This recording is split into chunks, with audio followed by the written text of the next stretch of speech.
Le mardi 20 septembre s'est tenue à l'ambassade de Côte d'Ivoire à Paris la conférence de présentation du CITA, Salon international du tourisme d'Abidjan. Un événement organisé par le ministre du Tourisme de Côte d'Ivoire en France, M. Roger Kakou, et le directeur général de l'Office de tourisme, M. Jean-Marie Sonnet, en présence de son Excellence Charles-Providence Gomis, ambassadeur de Côte d'Ivoire en France. Oui, on profite alors de l'occasion qui nous est offerte avec le Salon du tourisme de Paris, le Top Reza, pour pouvoir réunir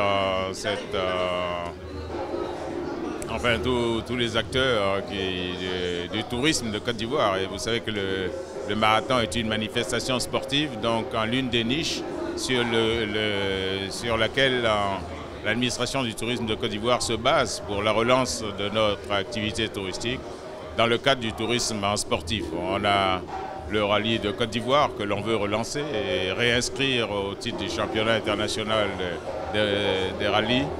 On a la pêche sportive, la pêche au gros, on a le golf et la dernière née donc, des niches, c'est le marathon. On est cette année à la 2e édition. Donc le 15 novembre 2016, on aura la 2e édition du marathon de Côte d'Ivoire. Et un événement qui a eu beaucoup de succès populaire en 2015 puisqu'on attendait près de 8000 participants, on en a enregistré plus de 15 000. Donc une grosse fête populaire. On espère encore atteindre les 20 000 participants cette année et en faire vraiment une institution au niveau aussi régional, afin que dans les années qui viennent, dans le court et moyen terme, on puisse compétir avec les grands marathons de par le monde, Boston, New York, Londres, Paris. Voilà, donc le décor est planté. Et avec l'expertise du président Yapobi, je pense que les choses devraient bien se passer. Le 15 novembre prochain, 15 novembre 2016, journée de la paix à Côte d'Ivoire, sera également la journée qui verra le marathon de Côte d'Ivoire dans sa 2e édition. C'est une initiative prise par M. Victor Yapobi, qu'on connaît dans le domaine de l'élection de Miss, mais qui est également un grand organisateur d'événements sportifs.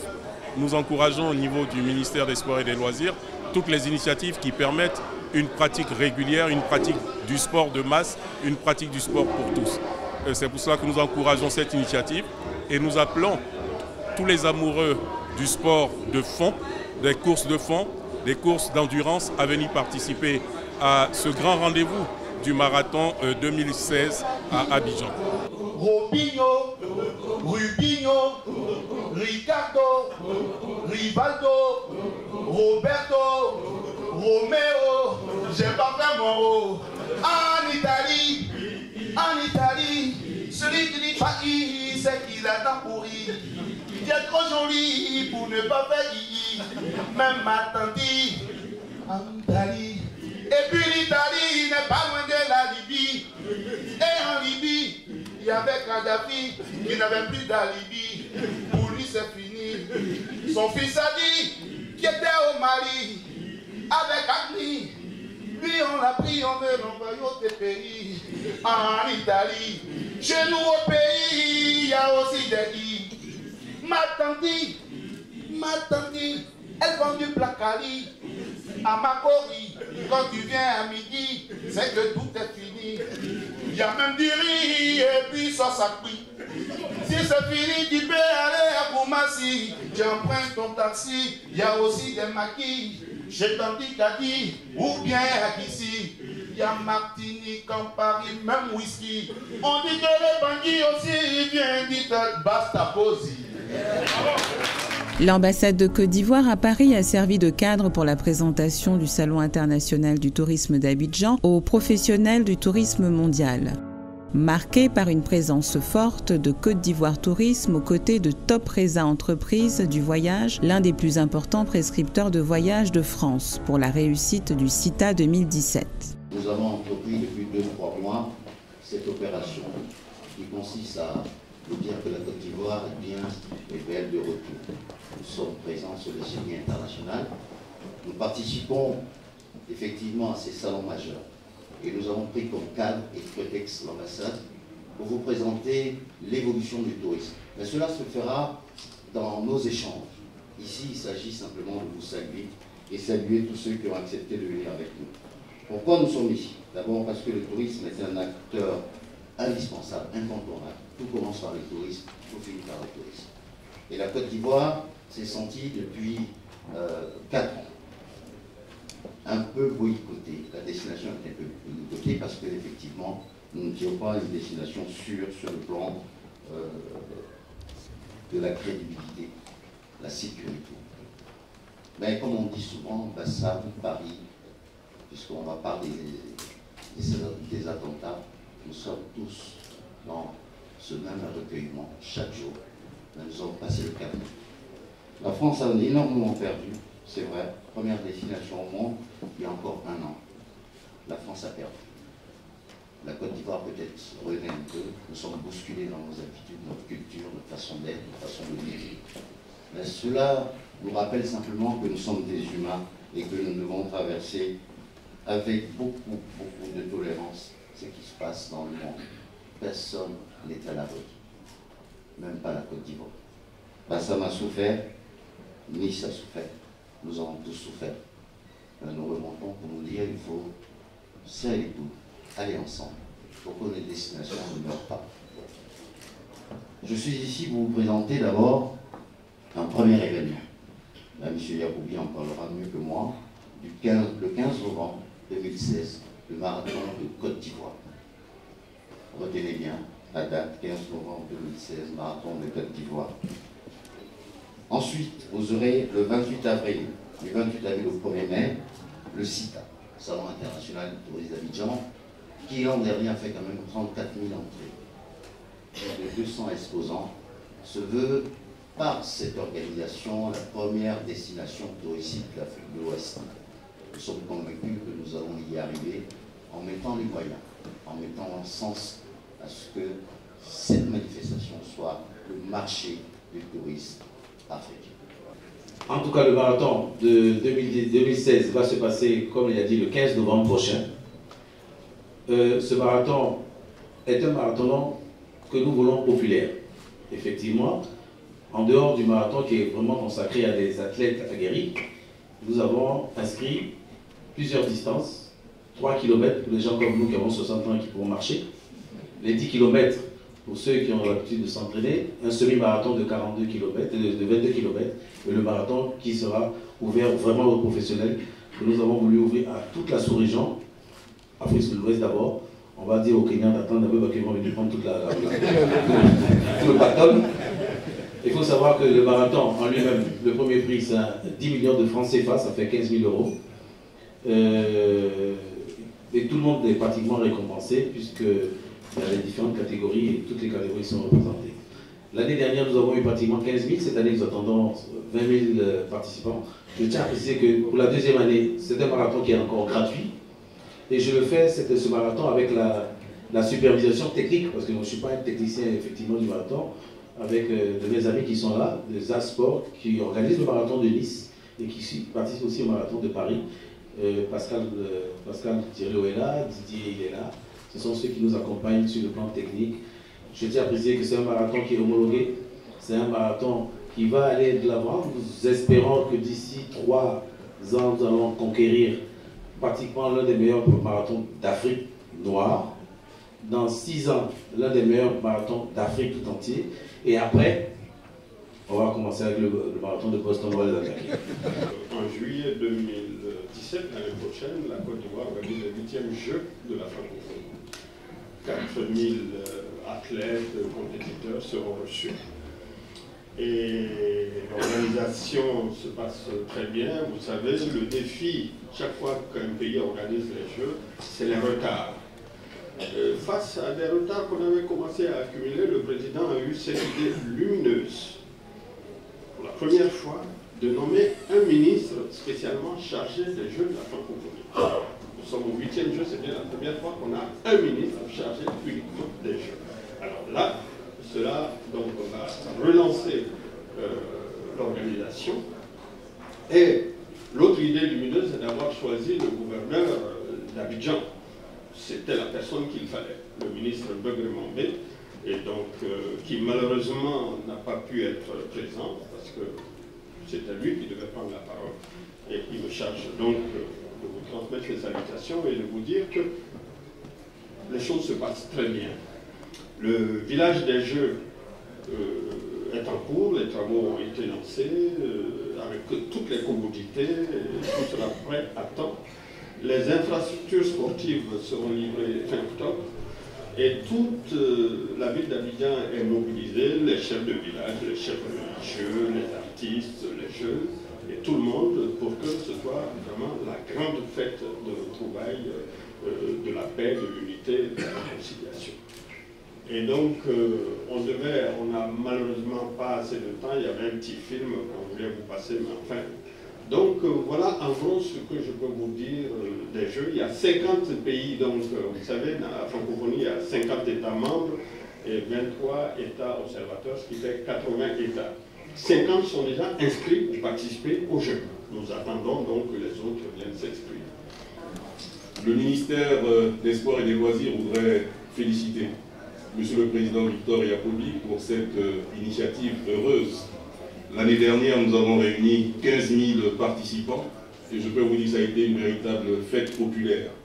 Cette année, nous en attendons plus et je pense que nos amis de la presse sportive sauront relayer cette information pour que Abidjan, qui le 15 novembre est jour de la fête de la paix, puisse prendre le sport comme slogan pour fêter le retour à la paix et remercier tout le mouvement sportif qui a permis à la Côte d'Ivoire de conserver sa cohésion sociale, car c'est le sport qui a permis à la Côte d'Ivoire, qui a connu des moments difficiles, de rester une, de rester indivisible.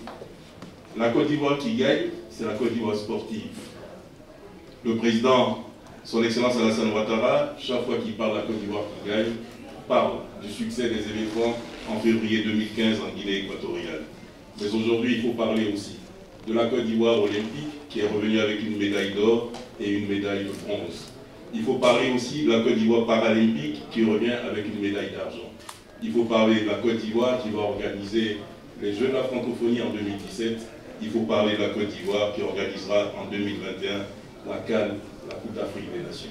Aux Jeux olympiques, nous avons fini 50e, ce qui nous place dans les 50 meilleurs pays. En Afrique, en matière de football, et Basile Boli ne nous le démentira pas, nous sommes le premier pays africain, nous sommes passés premier pays africain. Et pour vous dire qu'en matière de marathon, contrairement à ce que M. le Président Victor Yacobi pense, nous pensons que nous pouvons placer les ressortissants de l'Afrique de l'Ouest parmi les meilleurs marathoniens. Il faut le préparer. Et c'est notre ambition. Demain, la Côte d'Ivoire qui est déjà présente dans le sprint mondial, car aux Jeux Olympiques, nous avons placé M. Meïté Ben Youssef en finale, il a fini 6e. Nous avons placé Talou qui a fini 4e aux 100 mètres et aux 200 mètres. Nous pensons que si nous travaillons sur les courses de fond, sur le marathon, nous pourrons placer de jeunes gens. C'est tout le mal que nous souhaitons. Nous vous attendons à Abidjan pour le 15 novembre avec le COMIDA et avec le COMICI. Donc merci d'être tous là pour cette petite conférence de presse sur le thème quel tourisme en Côte d'Ivoire à l'horizon 2020. Le chef de l'État, son Excellence M. Alassane Ouattara, a fixé le cap dès son entrée en fonction en 2011, c'est-à-dire l'émergence en 2020. Pour ce faire, un plan national de développement, le PND, actuellement le PND 2016-2020, et de grands chantiers ont été initiés, favorisant l'essor des activités touristiques. En 5 ans de gouvernance, de bonne gouvernance, je dirais, la Côte d'Ivoire s'est repositionnée au plan économique en Afrique de l'Ouest francophone, avec un taux de croissance moyen sur les 4 dernières années de 9%, tournant autour de 9%. Qu'en est-il du tourisme?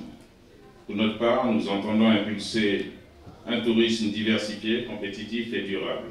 À cet égard, afin de susciter les investissements nécessaires à notre politique et rendre notre destination plus attractive, nous avons initié des réformes juridiques et institutionnelles, des réformes qui ont permis de revisiter les fondamentaux du tourisme ivoirien et qui ont conduit à, et je vais vous donner toute une liste de réalisations, l'assainissement du secteur par l'élaboration d'un code du tourisme, le premier code du tourisme depuis l'indépendance du pays en 1960, l'identification des réceptifs touristiques, leur mise en conformité, leur classement et reclassement, la mise en place de procédures facilitant l'obtention du visa. Vous savez qu'aujourd'hui on a le fameux e-visa, donc l'obtention du visa en ligne, la redynamisation de notre Office national de promotion touristique en Côte d'Ivoire Tourisme, brillamment dirigé par Jean-Marie Sommet,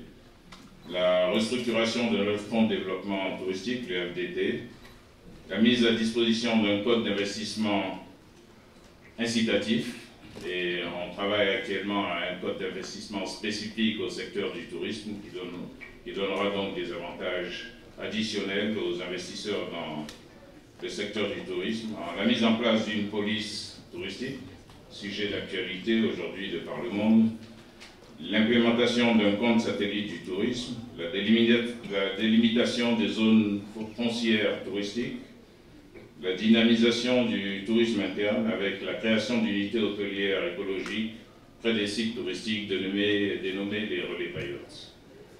Toutes ces initiatives, appuyées par une manifeste volonté politique du chef de l'État, qui s'est conduite par la réalisation de grands travaux infrastructurels et la mise en place d'une plateforme institutionnelle d'échange entre secteur privé et public, le CCESP, véritable catalyseur de notre activité touristique.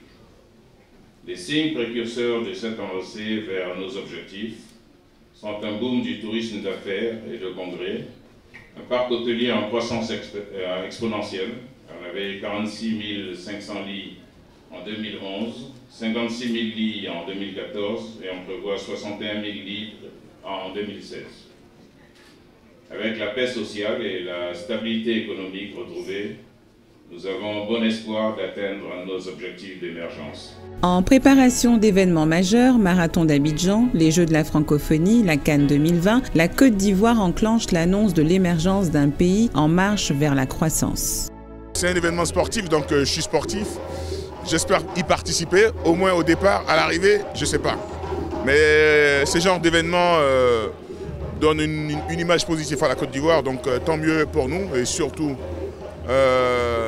avec la Coupe d'Afrique, les Jeux africains bien avant, c'est intéressant, c'est bien. Moi j'ai été invité par Victor Yapoubi qui est un grand frère à moi. Souvent il organise des choses mais bon, c'est pas dans mon élément et là c'est sportif, donc je suis là. Je suis venue assister au lancement de 3 événements qui sont d'un enjeu particulier pour le tourisme ivoirien, c'est-à-dire le Salon international du tourisme et le Marathon de Côte d'Ivoire. Et voilà, et c'est un événement à forte mobilisation ivoirienne, donc d'un impact de cohésion sociale. Et je suis très heureuse d'assister à une grande mobilisation ici en France. Ouais, je pense que ce rassemblement, en tout cas, démontre l'importance que le Marathon de Côte d'Ivoire a pris aujourd'hui dans le calendrier. Je pense que pour une deuxième édition, l'organisation a montré ce soir que cette deuxième édition était, je dirais, attendue par tout le monde, par un grand nombre de personnes. Au vu, je dirais, du parterre des présents, que ce soit des personnalités du gouvernement, que ce soit aussi, je dirais, des personnalités du monde sportif. Oui, je crois que tout le monde a répondu, en tout cas présent. Et on peut se réjouir véritablement de ce coup d'envoi d'une compétition appelée en tout cas à s'inscrire dans le calendrier et à devenir un événement majeur dans le sport africain.